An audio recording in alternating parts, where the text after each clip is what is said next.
Bonjour et bienvenue dans la chaîne de Mathématiques Sciences. Aujourd'hui je prends et expliquer une nouvelle vidéo, qui est une vidéo donc en mathématiques pour les troisièmes, dans laquelle tout simplement ici nous allons pouvoir calculer des probabilités dans un exercice type brevet. Donc là on va voir comment on peut utiliser éventuellement les probabilités. Et donc là nous allons réaliser un petit exercice type brevet pour nous entraîner. Ok. Donc là c'est un sujet qui est tombé vraiment en métropole en 2014. Donc c'est quand même il y a 50 ça, mais ça pourrait quand même retomber ici. Ok. Les probabilités, il faut quand même le savoir, c'est comme les statistiques, c'est un sujet qui peut tomber chaque année. Ok. Donc c'est pour ça que souvent on va bien vous faire travailler probabilité et statistiques parce que ça tombe à chaque année. Ok. Alors, du coup là, voilà, on va parler d'un sac. Donc ici, nous avons un sac qui contient 20 jetons qui sont soit rouges, soit verts, soit orange, soit bleu. Et donc on va considérer l'expérience suivante. On va donc considérer l'expérience suivante, c'est-à-dire donc que l'on va tirer au hasard un jeton. On va noter sa couleur, puis on va remettre le jeton dans le sac. Ok. Donc là, ce genre de tirage d'ailleurs, petit aparté, on appelle ça des tirages avec remise. C'est-à-dire en gros, on prend ce que l'on veut et après on remet. Ok. Donc c'est ce qu'on appelle un tirage avec remise. Et vous allez voir au niveau des probabilités qu'en fin de compte, ce genre de tirage ne va pas trop influencer les probabilités. Donc on dit également que chaque jeton a la même probabilité d'être tiré. Donc, question numéro 1. On dit donc que le professeur qui connaît donc la composition du sac a simulé un grand nombre de fois l'expérience avec le tableur. Donc il obtient ce genre de courbe, voilà, que l'on peut voir dans le document 1. Donc en fait, qu'est-ce qu'il a fait? En fait, il avait 1000 tirages. Sur les 1000 tirages, il a regardé à chaque fois la couleur qui apparaissait. Et il a effectué la fréquence. C'est-à-dire, donc, il a pris le nombre de fois où tout simplement le jeton est apparu sur les 1000 tirages. Ok. Il a fait à chaque fois le même rapport. Et du coup, on obtient la courbe suivante. Ok. Donc, question numéro A. Quelle couleur est la plus présente dans le sac? Donc là, petit aparté, je vais zoomer un peu plus sur le graphique. Ici, vous avez donc du jaune. Après, vous avez donc du vert. Ensuite, là, c'est du rouge. Et là, c'est du bleu. Voilà, donc là maintenant je dézoome un petit peu. Ensuite, question numéro B. Dans la feuille de calcul du document D, du document 2, pardon, le professeur a donc saisi une formule dans la cellule C2. Laquelle? Donc, c'est à vous de la déterminer. Et donc, voilà.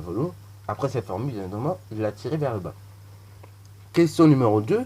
On nous dit que l'on sait que la probabilité de tirer un jeton rouge est de 1/5. Donc, combien y a-t-il de jetons rouges dans le sac? Je vous laisse mettre la vidéo en pause pour réaliser l'exercice, puis après nous en corriger.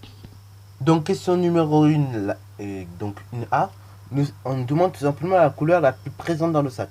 Alors là, ici dans le sujet, si j'ai bonne mémoire, on ne nous demandait pas de justification particulière. Donc là, il fallait tout simplement regarder d'un graphique, ok. Et après, éventuellement, si on vous demandait une justification, il fallait tout simplement éventuellement donner un ou deux chiffres, ok. Mais là, dans ce sujet, donc, on ne vous demandait pas de justification en particulier. Ok. Tout simplement lire le graphique. Donc là, on voit que tout simplement, la courbe, la couleur qui est la plus haute sur le graphique, ici, c'est la couleur jaune. Donc, c'est-à-dire que la couleur jaune, elle est présente plusieurs fois. Ok. Puisqu'on peut voir, au niveau des fréquences, on a globalement des fréquences qui sont toujours à peu près à 0,5. Ok. Et après, les autres fréquences, elles varient entre 0,3, enfin 0,25 et à peu près 0,05.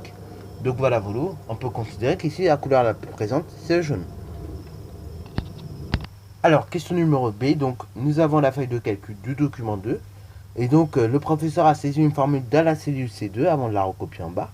Et donc tout simplement on demande quelle formule en fait le professeur a-t-il saisi dans la cellule C2 avant de la recopier en bas.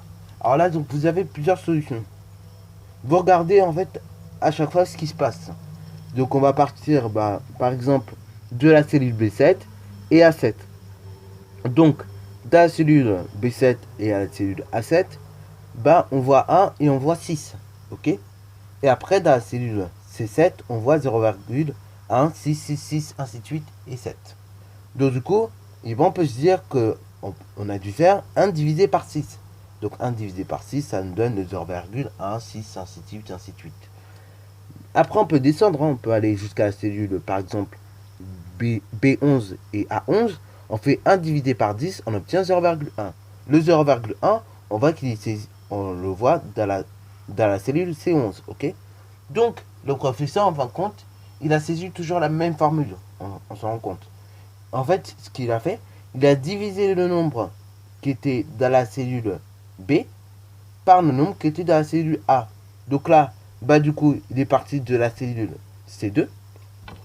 Et donc, il a divisé tout simplement le nombre qui était dans la cellule B2 par le nombre qui était dans la cellule A2. Donc ça, c'est la formule qui est à saisir. Et puis après, il l'a recopié vers le bas. Ok. Alors, ensuite, donc, deuxième question, pardon. On sait que la probabilité de tirer un jeton rouge est de 1/5. Donc, combien y a-t-il de jetons rouges dans le sac? Donc là, en tout, on sait qu'il y a 20 jetons et que la probabilité donc de tirer un jeton rouge est de 1/5. Donc, pour déterminer le nombre de jetons rouges, on va prendre le nombre de jetons qu'il y a au total et on va multiplier donc par la probabilité de tirer un jeton rouge. Ok. Donc du coup, on va tout simplement effectuer ici 20 multiplié par 1/5. Et donc quand on effectue 20 multiplié par 1/5, on obtient 4. Ok. Alors, petite méthode de calcul, on simplifie directement le calcul en fin de compte.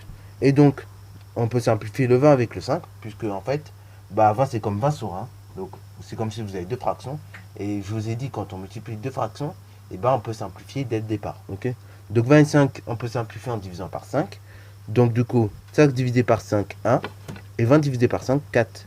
Et donc, vous obtenez au numérateur 4 fois 1, 4. Et au dénominateur, 1 fois 1, 1. Donc en gros, ça fait 4. Voilà. Donc du coup, dans le sac, il y a bien tout simplement 4 jetons rouges. Voilà, donc sur ce, la vidéo est donc terminée. Donc là, c'était une vidéo d'exercice type brevet qui était assez courte. Parce que bon, c'est vrai que là-dessus, en tout cas, cet exercice n'était pas super difficile. Je sais plus exactement combien de points il valait cet exercice, mais en tout cas, ça valait le coup, en tout cas, d'essayer de le faire. Parce que franchement, si vous voyez qu'au brevet, on ne vous met pas que des exercices durs, on peut vous mettre des exercices plus faciles, ok? Comme là, ici, c'était un exercice qui était relativement simple, ok? Ça ne demandait pas non plus des connaissances de malade en mathématiques.